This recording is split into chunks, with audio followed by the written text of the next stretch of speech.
systems. Thank you very much to our colleagues over there on the right-hand side, as I'm facing you, for your help today. So I've been working with GIS in intelligence, national security and border security for a number of years, and I've observed many things as I work with these organisations, and I'd like to share them with you today. If you like, please feel free to take notes on my call to action here as I move through. The first point I'd like to share with you is that you need to start briefing your discoveries, your analysis, and your stories in new and modern ways. Here we have a story map, which is a new and powerful way of sharing analysis with those in command and those that need to make decisions. Some of you in the audience would be familiar that the North Koreans have been using the maritime environment to infiltrate South Korea for a number of years. It's through this story map here that we also start to share details on how they're also infiltrating the Japanese maritime space, including the Battle of Amami Oshima. This story map here allows the command to click on points on a map and start to see the events as they transpired over the years. And it was when I put all of these points, these maritime incidents that have occurred over the years, onto this map that I became particularly interested in the North Koreans using a merchant vessel to land drugs on the south coast of Australia, another hemisphere away from where the North Koreans, the civilians there, are struggling. It's by using these points on a map that we start to get context of where incidents occur and perhaps start to discover the global impact of North Korea or other terrorist actions around the world. The next point that I'd like to share with you, what I've learned is that GIS no longer belongs in the desktop environment for a GIS professional. We need to start empowering everyone with powerful maps.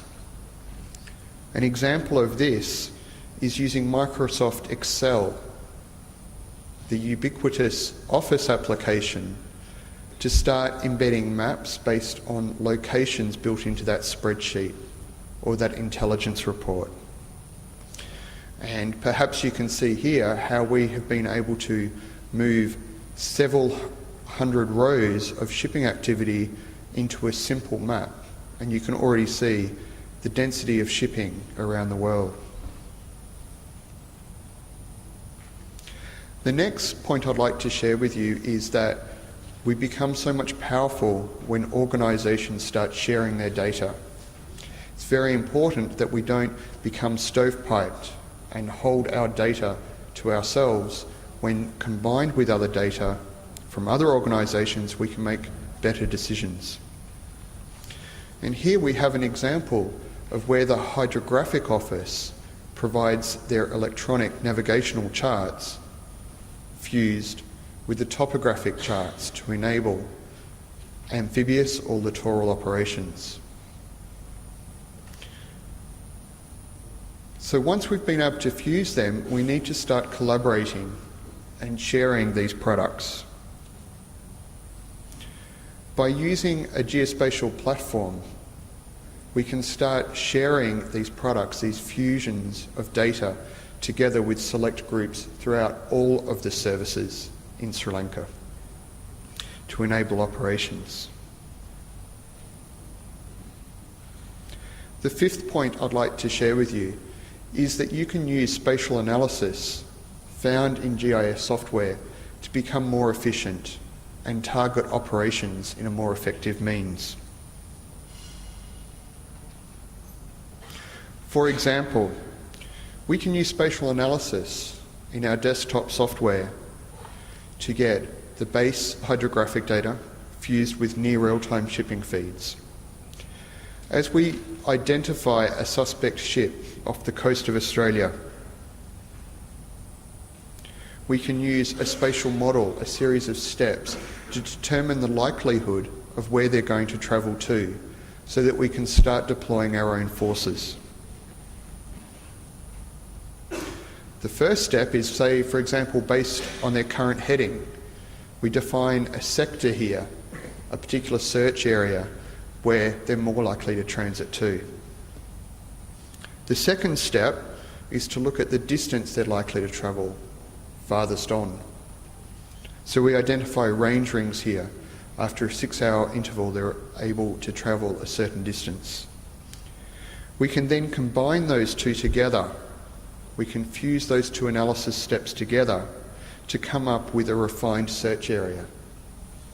And therefore, we're able to more efficiently deploy our forces to try and apprehend this suspect vessel entering into our territorial waters. The sixth point I'd like to share with you is, now that we've got our defined search area, we need to start planning our missions with current data. Many other pieces of software exist out there that use imagery data and street data that might be 2 to 3 years old. And in an ever-changing environment, and as Sri Lanka picks up the pace and develops new infrastructure and roads, using map data that is 3 years old is no longer appropriate for missions. So we can take advantage of new sensors on board low-cost UAVs to take the imagery that's been captured on board and place it into our GIS environment in near real time. And here you'll see how individual frames have been automatically transferred out of that UAV, out of the full motion video that comes from that UAV, and becomes its new imagery foundation layer as part of our GIS. So no longer is our imagery 3 years old. We have a base map with current imagery. And we can then use that to sketch and start planning our operations and digitise new topographic data such as roads and structures. The seventh point, once we have all this information together, it no longer belongs on our own desktop. We need to start disseminating and pushing these plans out to those that need it.